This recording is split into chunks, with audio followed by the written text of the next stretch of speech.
No programa de hoje, nós vamos falar um pouquinho sobre a relação de consumo e o superendividamento do consumidor. E a nossa convidada é Ivete Maria Ribeiro, diretora executiva do PROCON.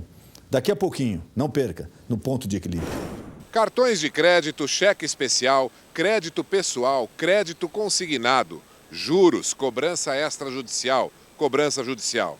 Para algumas pessoas, estas palavras não causam maior preocupação, mas para outras, elas são um verdadeiro pesadelo.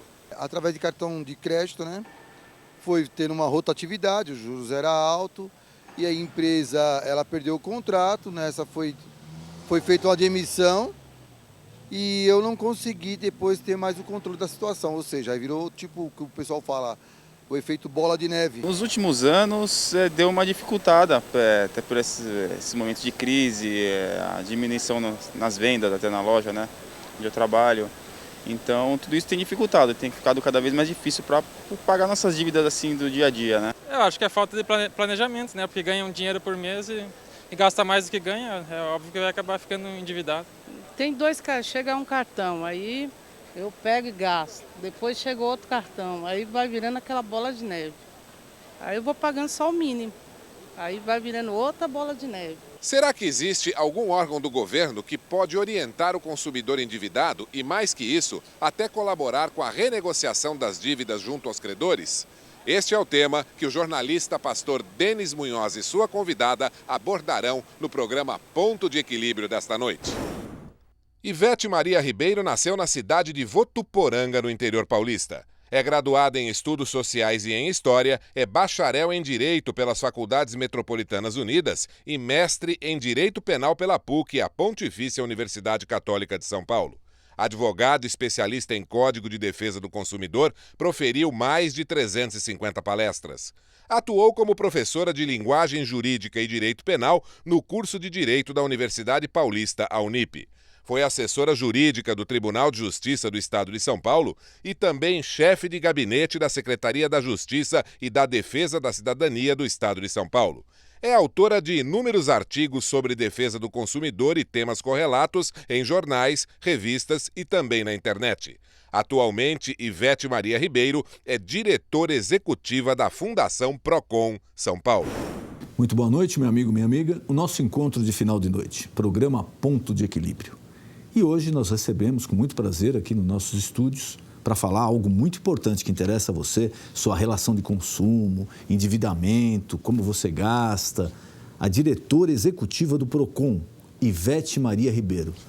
Muito obrigado por senhora ter aceito o nosso convite, é um prazer recebê-lo aqui e poder aproveitar esse seu conhecimento nessa área de um tema que aflige a tantos consumidores, a tantos telespectadores que se vê envolvidos numa relação de consumo ou endividamento. Mas, para começar, eu gostaria que a senhora explicasse, detalhasse para o nosso telespectador o que é o PROCON e como ele funciona. É com muito prazer que o PROCON participa do seu programa. A Fundação PROCON de São Paulo é uma fundação que pertence à Secretaria de Justiça e Defesa da Cidadania. Qual é a razão de ser do PROCON? É a harmonização na relação de consumo.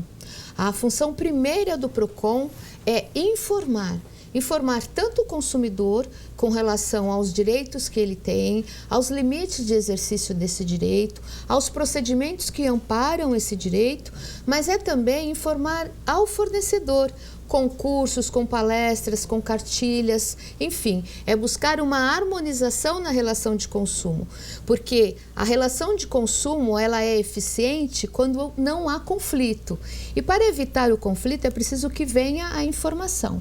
Então a função do PROCON é, num primeiro momento, bem informar a todos aqueles que fazem parte da relação de consumo. E tentar manter o equilíbrio também na relação do consumo, que é muito importante. Que é muito importante. Eu costumo dizer que o consumidor tem direitos, sim, todos eles contemplados no Código de Defesa do Consumidor.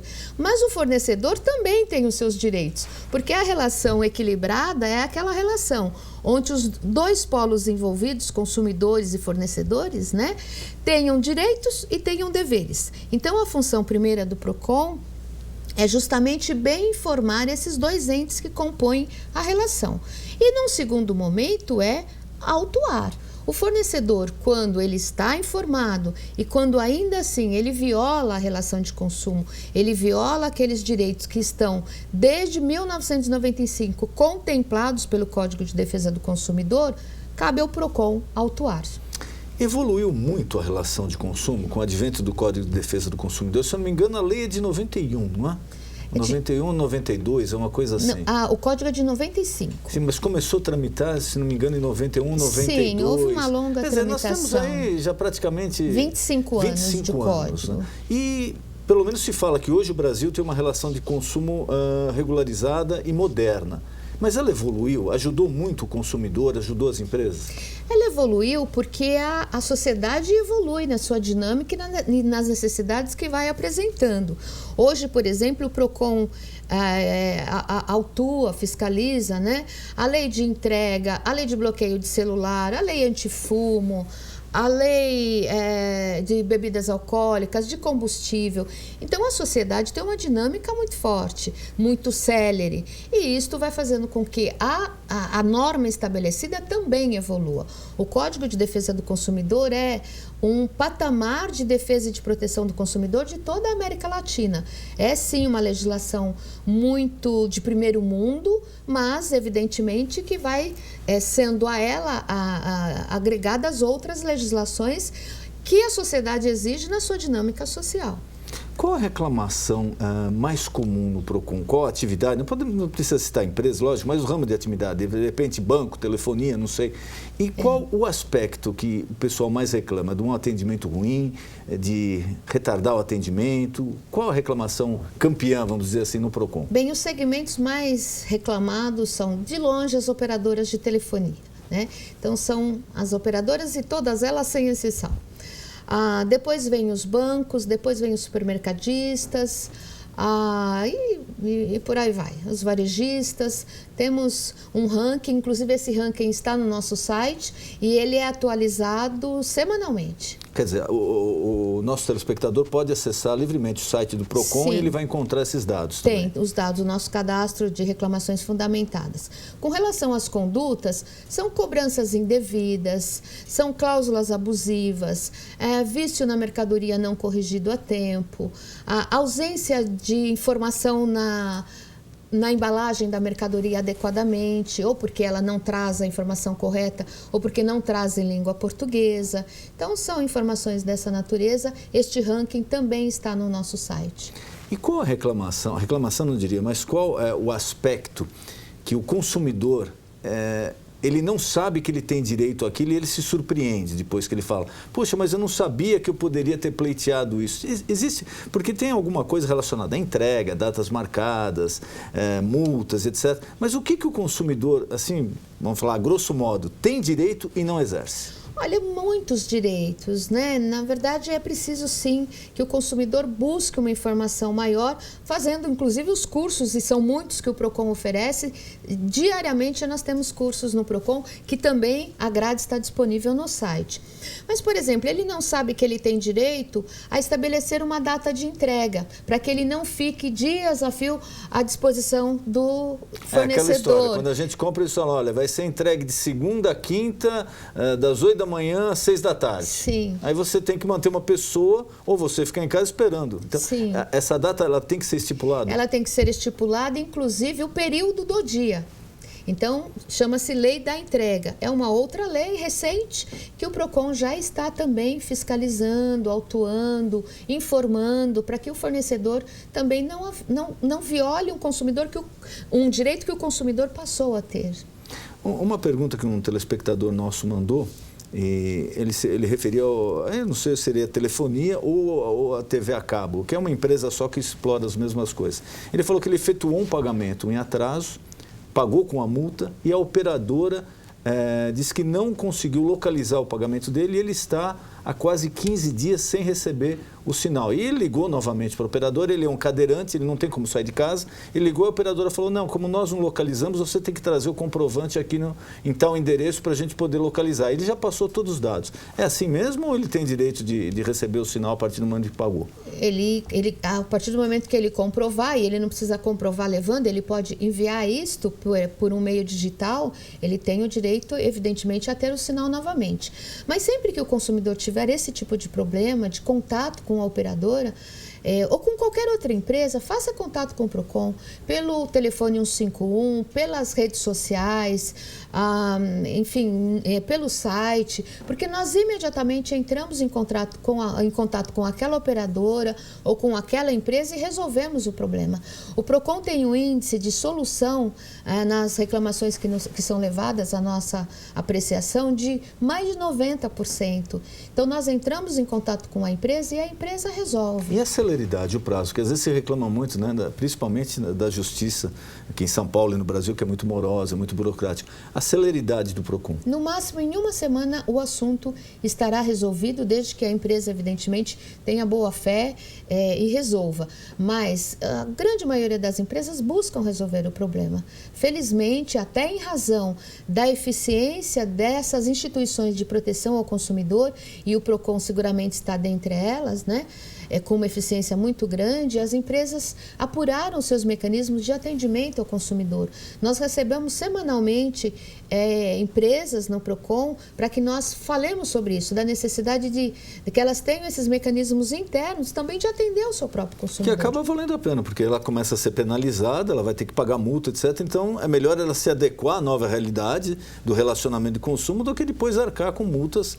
E multa é aquele dinheiro que a gente fala, jogado fora, né? Você pagou e não investiu, não usou para nada. Exato. Para a empresa, poderia até usar ser usado esse termo, mas para o PROCON a multa é muito bem aplicada. É um instrumento importantíssimo. É um instrumento importantíssimo. Primeiramente, disciplinador. Segundo, todas as multas que nós arrecadamos, elas são direcionadas imediatamente na harmonização da relação de consumo. Então, nós aplicamos em treinamento, em capacitação, em melhor condição operacional da Fundação PROCON, em cartilhas, em material didático. Então, nós usamos a multa de uma maneira que até reverte em favor também do fornecedor. Porque, como nós falamos no início, a relação harmoniosa, eficiente, né? Ela é consumidor-fornecedor. Então, nós procuramos harmonizar essa relação de consumo. E eu tinha um professor de Direito na faculdade que ele falava, olha, a parte mais sensível do corpo humano é o bolso. Exato. Né? Você tenta conscientizar, mas a partir do momento que teve uma multa e a pessoa sentiu o peso daquela multa no bolso, ela realmente vai tomar providências. Mas eu queria aproveitar também a participação da senhora, nós conversávamos um pouquinho aqui antes do programa, sobre o aumento do endividamento do consumidor. E às vezes o consumidor ele fica assim, acuado, ele já está devendo aqui, está devendo lá, está com a ameaça do nome no Serasa, ele não concorda de repente com uma taxa de juros, ou está sendo cobrado algo que para ele seria indevido. Como funciona o PROCON? A primeira pergunta, aumentou muito o endividamento do brasileiro? Aumentou bastante, em razão até de uma situação mundial, né? Mas também de uma situação nacional de cobrança. O dinheiro hoje é um produto muito caro. Em razão disso, aumentou bastante. Aliás, nos últimos 3 meses, o nosso núcleo de apoio ao consumidor superendividado, a demanda aumentou em 400%. 400%? Então, isso foi em razão até de um trabalho que nós fizemos para levar ao consumidor o conhecimento da existência desse núcleo, que o núcleo existe dentro do PROCON e que o núcleo está lá para apoiar o consumidor que ficou numa situação de superendividamento. Porque não cabe também só a Fundação PROCON a acompanhar o consumidor no momento da prestação de serviço, que ele adquire serviços, que ele compra produtos, mas sim quando ele se perde nesta relação de consumo numa condição de superendividamento. Então, nós levamos este trabalho, né, esse programa de apoio ao consumidor superendividado até para comunidades. Levamos para Paraisópolis, para Heliópolis, falamos em várias mídias, né, tanto escrita quanto falada, sobre a existência desse núcleo, porque percebemos que havia a necessidade desta situação nacional a qual nos referimos há pouco, de um mecanismo mais eficiente de apoio ao consumidor superendividado frente a bancos e frente a essas instituições que fazem empréstimo. O que é um consumidor super endividado para o PROCON? O consumidor... Vamos dar em termos de valores para ficar mais fácil para o nosso telespectador. Sim. Vamos supor que eu ganhe R$3.000 por mês. E como eu seria considerado super endividado? Em que situação? Super endividado é aquele consumidor que tem comprometimento com a sua renda mensal de mais de 30% com dívidas. Porque 70% ele precisa usar para alimentação, para locação ou para pagamento de um financiamento, para assistência médica, um valor mínimo para emergências. Então, se ele comprometeu mais de 30% da sua renda mensal, ele está superendividado. Então, ele está num processo de superendividamento. No caso dos 3.000, se eu já tiver um comprometimento superior a R$900 por mês, ganho 3.000, eu já estou entrando no processo de superendividamento. Então, é aquele consumidor que passa a usar o limite do cartão de crédito como complemento de salário. Aquele consumidor que já está com os empréstimos no banco. Então, o processo é lento. Às vezes, um consumidor demora 6 meses, 1 ano para estar superendividado. Mas se ele comprometeu mais de 30%, possivelmente ele esteja a caminho de uma condição de superendividamento. E quem tem dívidas tem muitas dúvidas. Como fazer para sair dessa situação? E nesse momento entra o PROCON. É um núcleo que nós temos em convênio até com o Tribunal de Justiça do Estado de São Paulo, porque no momento final, que é no momento de homologação deste acordo, nós usamos o Tribunal de Justiça, porque é um juiz que homologa. Para ter a eficácia. Para ter a eficácia, a segurança judicial. Então, é um convênio com o Tribunal de Justiça, ou Sejusc, que fica ali muito próximo do PROCON. Então, o que é o programa de superendividamento que o PROCON oferece ao consumidor que está superendividado? É um programa de orientação, de apoio, e o apoio vem com o nosso programa de educação financeira, né? Então, nós analisamos toda a documentação para identificar se ele realmente está superendividado. Depois, ele passa por um programa de educação financeira. Então, ele aprende vários itens, né, para que ele saia daquela condição de superendividamento. Então, nós analisamos ali as causas, as consequências do superendividamento, as práticas de mercado, que sejam práticas temerosas que possam levar ao superendividamento, as dúvidas, a evolução da dívida, como renegociar, e aqui entra o PROCON. De fato, na renegociação da dívida com esses credores. Aí o PROCON ele chama as partes envolvidas para tentar chegar a um acordo. Sim. Orientando tanto quem deve e a instituição financeira, no caso, participa também. Às vezes, normalmente são muitos credores, são 4 ou 5 bancos, então nós chamamos a esses credores, nós fazemos ali como se fosse um leilão. Olha, este consumidor pode pagar só tanto mensalmente sem que ele comprometa aquele 70% de manutenção necessária da sua vida. E aí nós fazemos como se fosse um leilão. Quem é que dá o maior desconto para esse consumidor? E aí nós orientamos tudo isso, planilhamos tudo isso, não comprometemos mais do que 30% daquela renda que ele tem. E a eficácia é muito grande.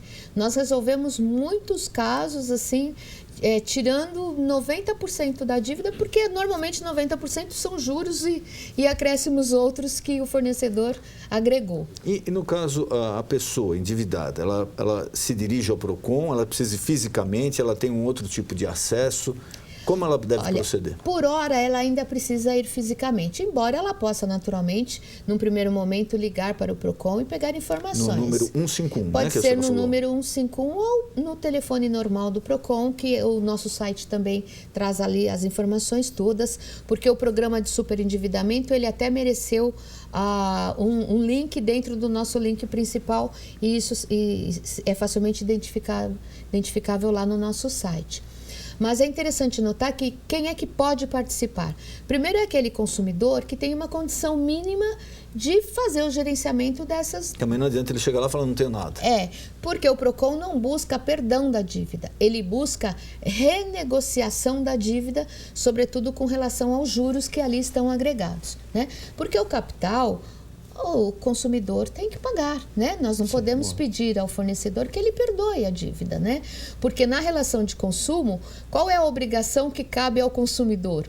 Pagar aquele bem, pagar aquele serviço do qual ele foi usuário. Mas dentro do que a senhora falou, né? Às vezes o juros chega a 80%, 90% do valor da dívida. Do valor da dívida, sem dúvida, né?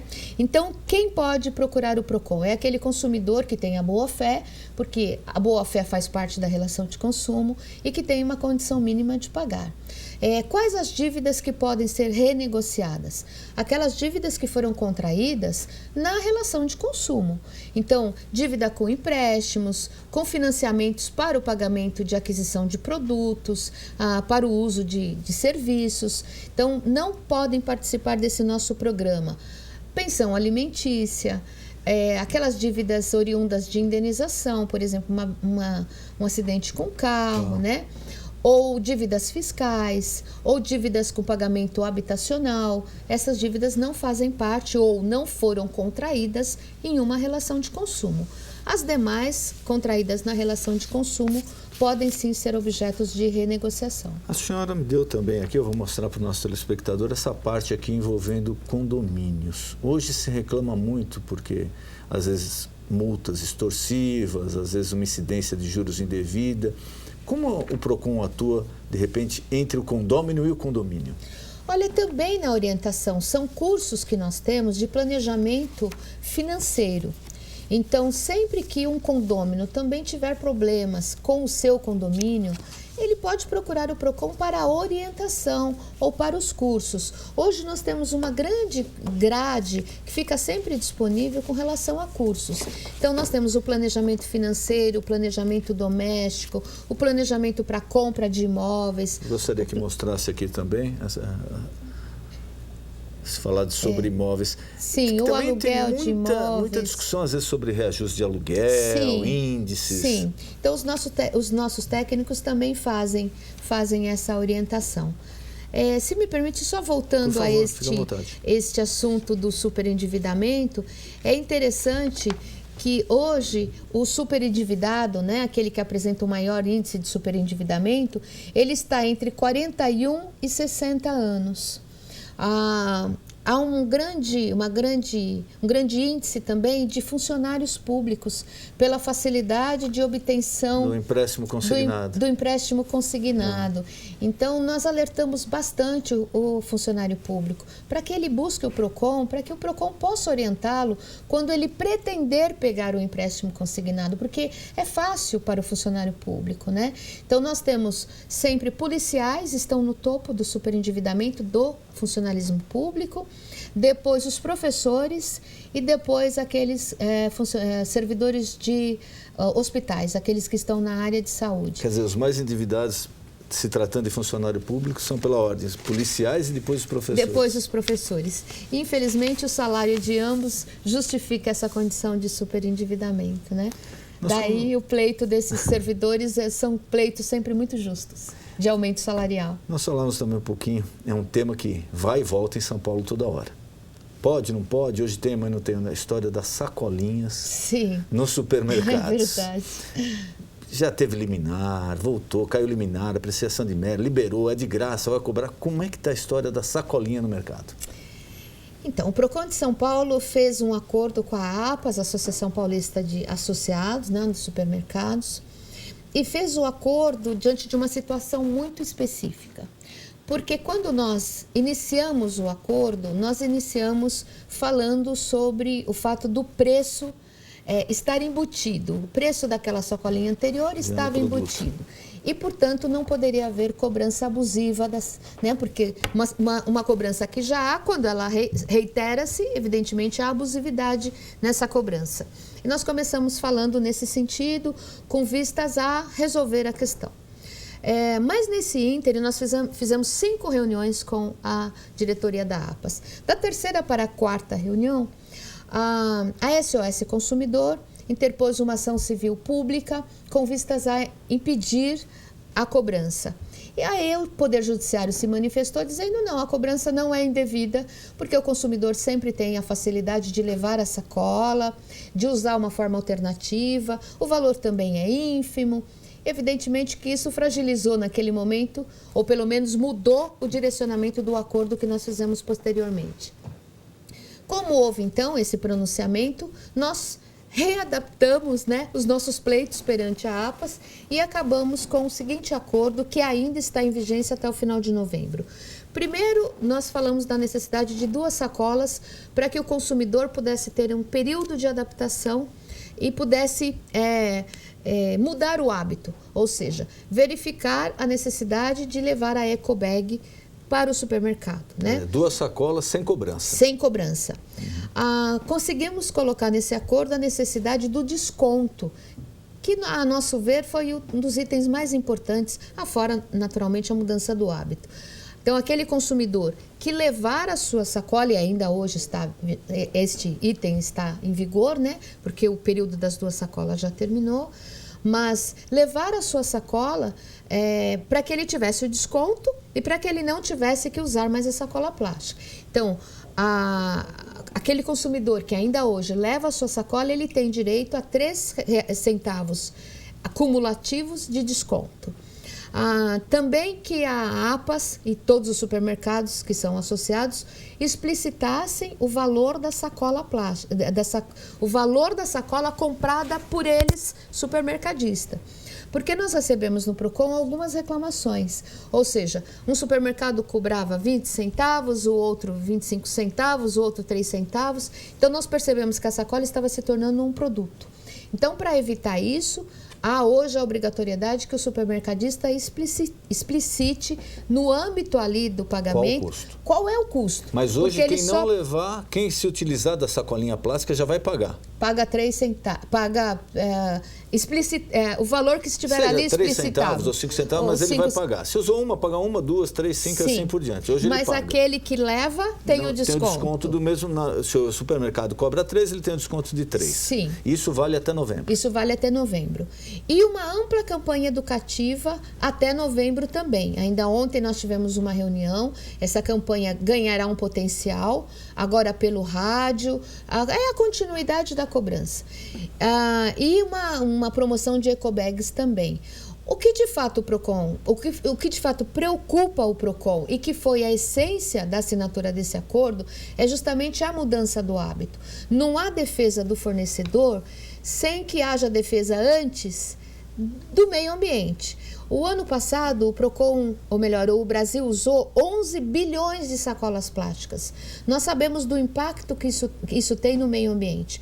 Então, a nossa preocupação é justamente a preservação ambiental. O mote dessa campanha é a mudança de hábito e a manutenção deste novo hábito, que é um hábito que vai muito mais ao encontro da preservação ambiental do que o uso do plástico. E tem sido, nós já temos informações de que a cada 10 consumidores, 7 não estão usando mais plástico, estão usando a sua ecobag. Então, por hora, nessa avaliação parcial, nós temos como uma campanha bastante exitosa. Nosso tempo está se encerrando, nosso papo, eu sei que a gente teria ainda assunto para muita coisa aqui. A senhora já fica convidada para uma outra oportunidade, se a senhora puder, vai ser um prazer recebê-la novamente aqui. E eu queria abrir, nesse final de programa, algum tema que eu não perguntei, algum recado que o senhor queira passar ao nosso telespectador, por favor, fique à vontade. Sim. Olha, nós temos o 31º Encontro de Defesa do Consumidor. Então, nesse 31º encontro, que será no dia 11 e no dia 12 de setembro, e ele já está no site do PROCON. Nós vamos falar sobre planos de saúde, aplicação de sanções pelos órgãos de defesa do consumidor, experiência internacional na mediação, que é um projeto novo que nós estamos levando lá para o PROCON, serviços públicos e agências reguladoras na efetividade da proteção do consumidor, com palestrantes muito ilustres, deputados, juízes, promotores, procuradores, e nós estamos convidando a todos, os dias, os horários, estão todos no site do PROCON, www.procon.sp.gov.br. Muito obrigado pela participação. Muito obrigada pela oportunidade, nós agradecemos muito. Foi um prazer recebê-la aqui. Muito obrigada. O nosso encontro de final de noite, programa Ponto de Equilíbrio. Boa noite.